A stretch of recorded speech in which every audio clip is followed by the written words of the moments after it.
5장 예수님의 일행을 바다 건너편 거라사 지방에 이르렀다. 예수님이 배에서 내리시자 귀신 들린 사람이 무덤 사이에서 나와 예수님과 마주치게 되었다. 그는 공동묘지에서 살고 있었는데 아무도 그를 묶어둘 수가 없고 쇠사슬마저 소용이 없었다. 4절. 그는 여러 번 쇠고리랑과 쇠사슬로 묶었으나 그것을 끊고 부셔서 아무도 그의 힘을 당해내지 못하였다. 그는 반낮 공동묘지와 산속을 돌아다니며 소리 지르고 돌로 제 몸을 해치곤 하였다. 그가 멀리서 예수님을 보고 뛰어와 절하며 큰 소리로 가장 높으신 하나님의 아들 예수님, 내가 당신과 무슨 상관이 있습니다. 부탁드립니다. 제발 나를 괴롭히지 마십시오. 하고 외쳤다. 이것은 예수님이 그에게 더러운 귀신아 그 사람에게서 나오너라 하고 명령하셨기 때문이었다. 예수님이 그에게 내 이름이 무엇이냐 하고 물으시자 그는 군대입니다. 우리 수가 많기 때문입니다. 하고 대답하였다. 그리고 그는 자기 죄를 그 지방에서 쫓아내지 말라고 간청하였다.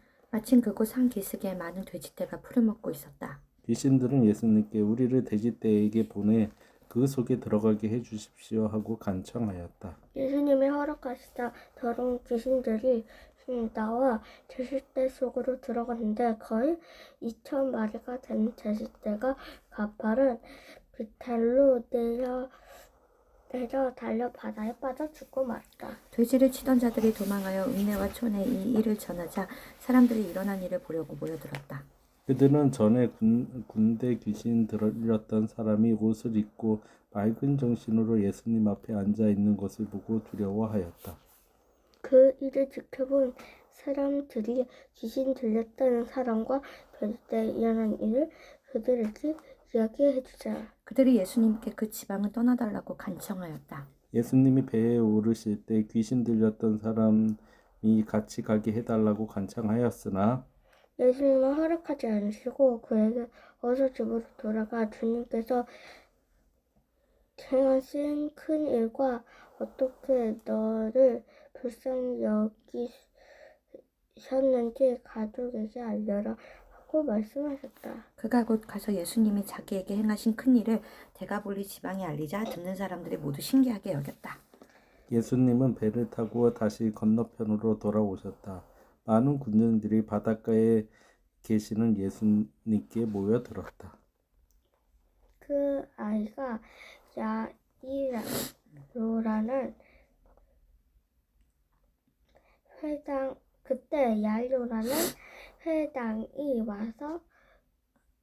회당장에 와서 예수님 발에 엎드렸다.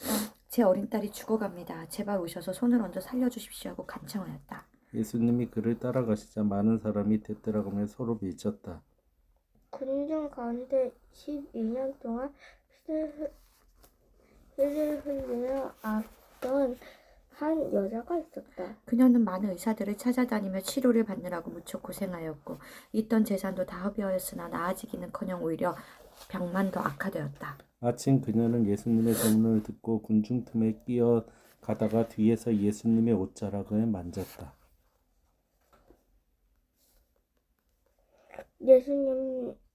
그 여자는 예수님의 옷만 만져도 자기 병이 나을 거라고 생각했던 것이었다. 예수님의 옷자락을 만지는 순간 즉시 피가 멎었고 그녀는 병이 나은 것을 느꼈다. 예수님은 곧 능력이 자기에게서 나간 것을 아시고 돌아보시며 누가 내 옷을 만졌느냐 하고 물으셨다. 그러자 제자들이 예수님께 군중이 이렇게 서로 밀치는 것을 보시며 누가 만졌는지 하고 물으십니까? 하고 말하였다. 그러자 예수님이 그러나 누가 옷을 만졌는지 알아보려고 예수님이 둘러보시자 그 여자는 자기에게 일어난 일을 알고 두려워 떨며 예수님 앞에 와서 엎드려 사실대로 말하였다. 그래서 예수님은 그 여자에게 따라 내 믿음이 너를 낫게 하였다. 평안히 가거라. 그리고 질병에서 해방되어 건강하라 하고 말씀하셨다. 예수님이 아직 말씀하고 계실 때 회당장의 집에서 온 사람들이 따님이 죽었습니다. 어째서 선생님을 더 괴롭히십니까? 하였다. 예수님은 곁에서 그 말을 들으시고 회당장에게 두려워 말고 믿기만 하라 하셨다. 예수님은 베드로와 야고보와 그 동생 요한 외에 아무도 따라오지 못하게 하시고 그들과 함께 회당장의 집으로 갔다. 웅성거리는 가운데 사람들이 울며 몹시 통곡하는 것을 보시고 예수님은 안으로 들어가 어째서 소란스럽게 우느냐 그 아이는 죽은 것이 아니라 자고 있다 하고 말씀하셨다. 그러나 그들은 예수님을 비웃었다. 예수님은 사람들을 다 보내신 후에 소녀와 부모와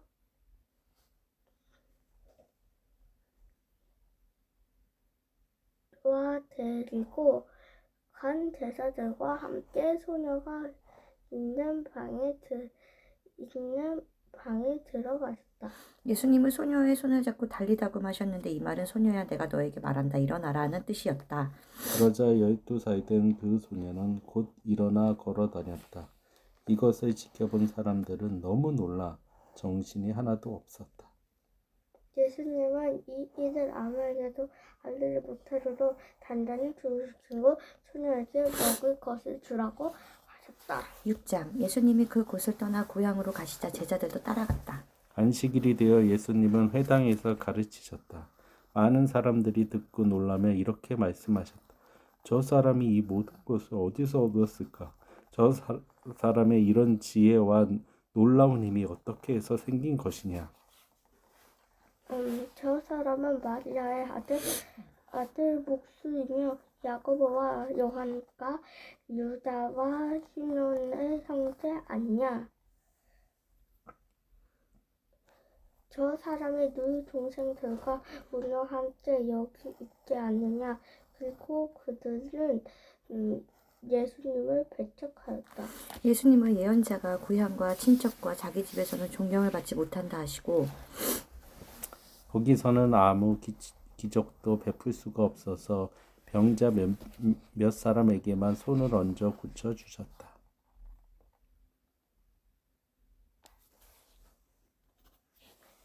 예수님은 그들이 자기를 믿지 않는 것을 보고 놀라시지 않을 수가 없었다. 그 후 예수님은 여러 마음을 다니며 가르치셨다. 그리고 예수님은 12제자를 불러 두씩 짝지어 보내시며 더러운 귀신을 쫓아내는 권능을 주시고 그들에게 이렇게 명령하셨다. 여행하는 데 필요한 지팡이 외에는 아무것도 가지고 가지 말아라. 식량이나 가방이나 돈도 가지고 가지 말고 신발만 신고 여분의 옷도 껴입지 말라. 예수님은 다시 말씀하셨다. 어느 마을에 들어가든지 거기서 떠날 때까지 너희는 한 집에서 머물러라. 어느 곳에서든지 사람들이 너희를 영접하지 않고 너희 말도 듣지 않고도 그곳을 떠날 때 신발에 묻은 먼지를 털어 그들에 대한 증거를 삼아라. 그래서 제자들은 나가서 회개하라고 전도하며 많은 귀신을 쫓아내고 여러 병자에게 기름을 발라 고쳐주었다. 예수님의 소문이 널리 퍼져 마침내 헤롯 왕의 귀에까지 들어갔다. 사람들은 죽은 세례 요한이 다시 살아났다. 그래서 그가 기적을 행하는 이런 능력을 소유하게 되었다 하고 말하였다. 어떤 사람은 그는 엘리야라고 말하고 또 어떤 사람은 옛날 예언자와 같은 분이라고 했으나 헤롯은 듣고 내가 목에 매어 죽인 요한이 다시 살아났다 하였다. 헤롯은 전에 자기 동생 빌립의 아내 헤로디아와 결혼한 일로 요한을 잡아 가둔 일이 있었다. 그것은 요한이 헤롯에게 동생의 아내와 결혼한 것은 잘못입니다 하고 말했기 때문이다. 그래서 헤로디아는 요한에게 앙심을 품고 그를 죽이려 하였으나 헤롯이 요한을 의롭고 거룩한 사람으로 여겨 두려워하며 보호하기 때문에 뜻을 이루지 못하였다. 헤롯은 요한의 말을 들을 때 몹시 괴로워하면서도 그의 말을 즐겨 듣곤 하였다. 마침 헤로디아에게 좋은 기회가 왔다. 헤롯이 자기 생일에 고관들과 고위군 지휘관들과 갈릴리의 기빈들을 초대하여 잔치를 베풀었다. 그 자리에 헤로디아의 딸이 들어와 춤을 춰 헤롯과 참석한 사람들을 즐겁게 하자. 왕은 소녀에게 내 무엇이 물었는지 말해보아라. 내 나라의 절반이라도 주겠다고 약속하였다. 소녀가 나가서 자기 어머니에게 무엇을 요구할까요? 하고 묻자 그녀는 세례 요한의 머리를 달라고 하여라 하고 대답하였다. 그래서 소녀는 급히 왕께 가서 세례 요한의 머리를 쟁반에 담아 지금 곧 제게 주십시오 하였다. 왕은 몹시 괴로워하면서도 자기가 한 약속과 잔치자리에 앉아있는 손님들 때문에 소녀의 요구를 거절하고 싶지 않았다. 왕이 즉시 사형 집행인을 보내며 요한의 목을 베어오라고 명령하자 그는 감옥에 가서 요한의 목을 베어 그 머리를 쟁반에 담아다가 소녀에게 주었으며 소녀는 그것을 자기 어머니에게 갖다 주었다. 요한의 제자들은 이 소식을 듣고 시체를 가져다가 장사하였다. 한편 사도들이 돌아와 자기들이 행하고 가르친 모든 일을 예수님께 보고하였다. 그때 예수님은 그들에게 외딴 곳에 같이 가서 잠시 쉬도록 하자 하고 말씀하셨다. 차할 겨를도 없었기 때문이다. 그래서 예수님의 일행은 배를 타고 조용한 곳으로 떠났다. 그러나 그들이 떠나는 것을 본 많은 사람들이 예수님의 일행인 줄 알고 여러 마을에서 나와 육로로 달려가 그곳에 먼저 도착하였다. 예수님은 배에 내려 많은 군중들을 보시고 목자 없는 양과 같이 그들을 불쌍히 여겨 먹을 것을 많은 것을 가르쳐 치셨다. 날이 저물어 가자 제자들이 예수님께 와서 말하였다. 이곳은 벌판인데다가 날도 이미 저물었습니다. 사람들을 가까운 마을로 보내 각자 음식을 사 먹게 하십시오. 너희가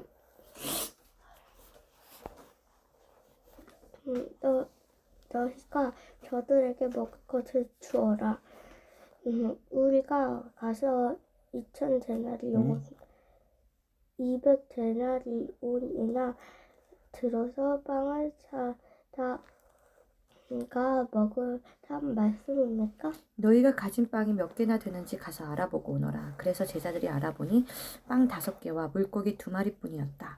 그때 예수님이 제자들에게 모든 사람을 떼지어 풀밭에 앉으라고 지시하시자 그들은 100명씩 50명이 모여 앉았다. 예수님은 빵 5개와 물고기 2마리를 받아들고 하늘을 우러러 감사기도를 드리신 다음 빵을 떼어서 제자들에게 주시며 사람들 앞에 갖다 놓게 하였다. 그리고 물고기 2마리도 모두 사람들에게 나누어 주셨다. 그래서 그들은 모두 실컷 먹고 남겨 나무빵과 물고기 조각을 12광들이나 거두으며 먹은 사람은 남자만 약 5,000명이었다. 예수님은 군중들을 돌려보내시는 동안 제자들이 서둘러 배를 타고 자기보다 먼저 건너편 벳사이다로 건너가게 하셨다. 군중들을 다 보내신 후에 예수님이 기도하시려고 산으로 올라가셨다. 날은 이미 저물었고 제자들이 탄 배는 바다 한가운데 있었으며 예수님은 혼자 육지에 계셨다.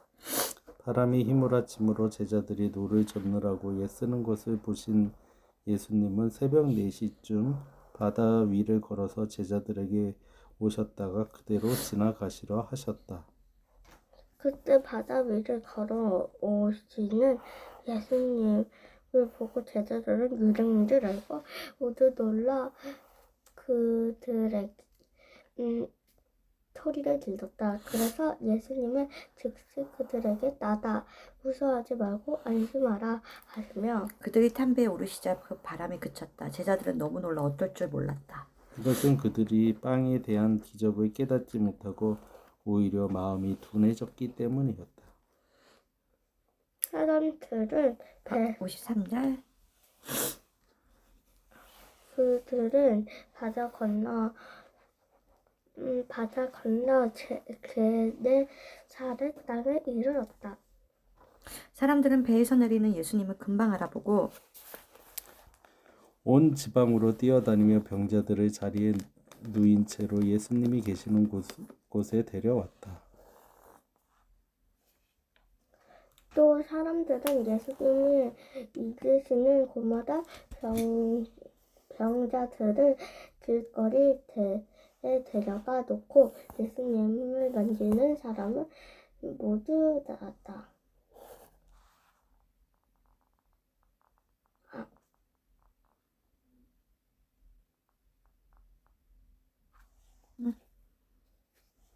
또 사람들은 예수님이 있으시는 곳마다 병자들을 길거리에 데려다 놓고 예수님의 옷자락이라도 만지게 해달라고 간청하였으며 만진 사람은 모두 나았다. 아멘.